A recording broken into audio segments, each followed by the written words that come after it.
Assalamualaikum. Kami dari kelompok satu akan melaporkan hasil laporan penjualan usaha kami, yaitu Foresta Meubel, sebagai bentuk evaluasi akhir mata kuliah bisnis internasional semester ini.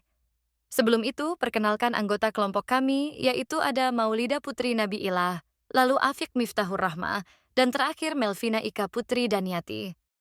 Foresta Meubel adalah nama dagang dari UD Tritunggal, sebuah usaha furnitur rumahan yang memproduksi mebel kayu bergaya natural dan minimalis. Produk kami melayani pasar lokal di sekitar Jombang hingga ke berbagai kota lain di Indonesia, serta menjangkau pasar ekspor ke Jepang dan Jerman. Sistem produksi kami berbasis made by order dan pre-order, sehingga fleksibel dalam menyesuaikan desain sesuai permintaan pelanggan, baik dari dalam negeri maupun luar negeri. Laporan kontribusi setiap anggota tim. Maulida Putri Nabi Ilah berada di Divisi Marketing Planning. Tugas Divisi Marketing Planning adalah mengembangkan strategi pemasaran, menganalisis pasar, menentukan target pasar, mengembangkan rencana aksi, mengawasi, dan mengevaluasi. Lalu Afik Miftahur Rahma berada di Divisi Advertising and Promotion.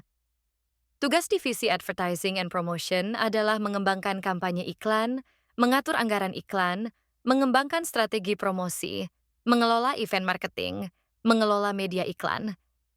Dan Melvina berada di Divis Marketing Analyst. Tugas Divisi Marketing Analyst adalah menganalisis data pemasaran, mengidentifikasi tren dan pola, mengembangkan laporan dan dashboard, mengidentifikasi peluang dan ancaman, memberikan rekomendasi strategi. Laporan usaha. Analisis jangkauan pasar pertama. Konsumen utama furnitur meliputi rumah tangga, restoran, hotel, apartemen, instansi pemerintah, dan swasta. Permintaan terbesar biasanya datang dari keluarga muda yang baru menempati rumah, serta sektor properti. Kedua, wilayah jangkauan. Melayani pasar lokal hingga Jawa Barat dan sekitarnya, bahkan menerima pesanan dari luar daerah. Melalui pemasaran online, jangkauan pasar dapat diperluas, terutama ke luar negeri, ke Jerman dan Jepang. Tiga, tren dan preferensi konsumen. Memilih desain minimalis, fungsional, dan ramah lingkungan. Produk custom atau pesanan sesuai selera dan ukuran juga semakin diminati. Keempat, pasar ekspor utama.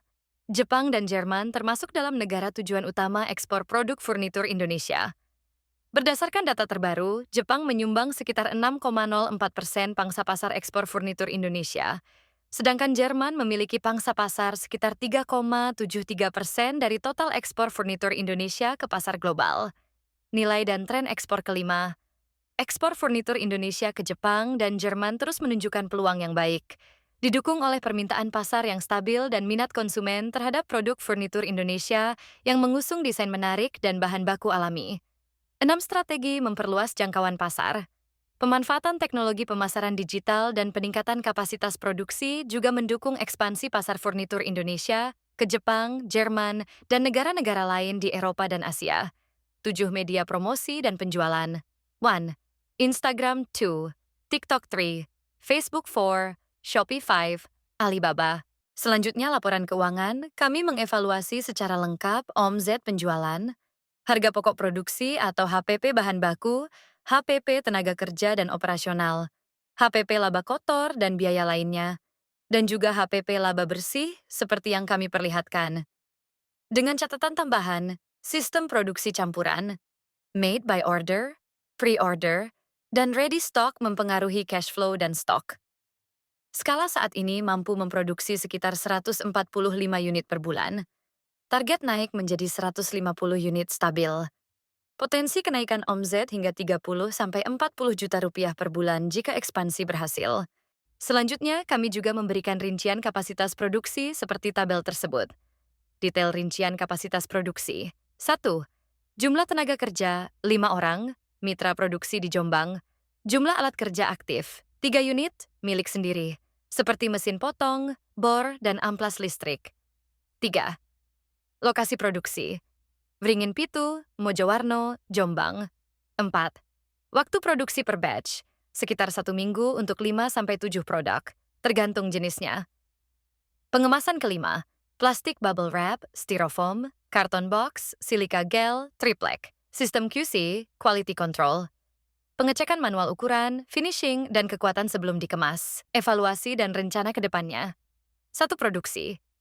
Jumlah produksi berhasil mencapai target awal, yaitu antara 30-50 unit per bulan. Proses produksi dilakukan secara mandiri di rumah produksi sendiri dengan dibantu beberapa karyawan. Waktu produksi per batch, sekitar 10-15 unit, memakan waktu sekitar 5-6 hari. Kualitas produk cukup stabil. Dua penjualan dan permintaan. Produk mebel seperti rak bunga, telenan, dan kursi santai kayu mulai diminati oleh pasar luar negeri, khususnya di Jepang dan Jerman yang menyukai desain minimalis dan natural. Total penjualan awal terdiri dari beberapa batch kecil, rak dan telenan, dengan nilai penjualan mencapai kisaran 3-4 juta rupiah, dan laba bersih sekitar 1,2 juta rupiah setelah dikurangi biaya operasional.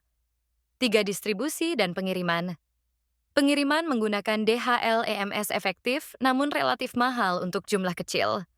Proses pengemasan menggunakan bubble wrap, karton tebal, dan kayu lapis, jika perlu, untuk menjaga keamanan produk selama pengiriman jarak jauh. 4 komunikasi dan branding internasional. Menjalankan iklan digital, TikTok Ads, Instagram Ads, yang ditargetkan ke wilayah Jepang dan Jerman, dengan menonjolkan keunggulan desain, kualitas kayu, dan proses pengerjaan handmade. Fokus saat ini adalah membangun kepercayaan dan testimoni pembeli awal, yang menjadi dasar untuk strategi branding jangka panjang ke pasar internasional. Terakhir, kami melampirkan bukti chat dengan buyer atau pembeli, bukti pembayaran melalui PayPal, bukti pengiriman barang, dan juga testimonial dari pembeli. Itulah hasil laporan kami, mohon maaf jika ada kekurangan dan kesalahan isi atau pengerjaan, dan kami ucapkan terima kasih kepada dosen bisnis internasional kami, Ibu Dr. Chusnul Rofia, S.E. MM, CEQR, dan terima kasih kepada UD Tritunggal yang bersedia diajak bekerja sama, dan terima kasih kepada anggota tim yang selalu berpartisipasi. Terima kasih kembali, dan wassalamualaikum warahmatullahi wabarakatuh.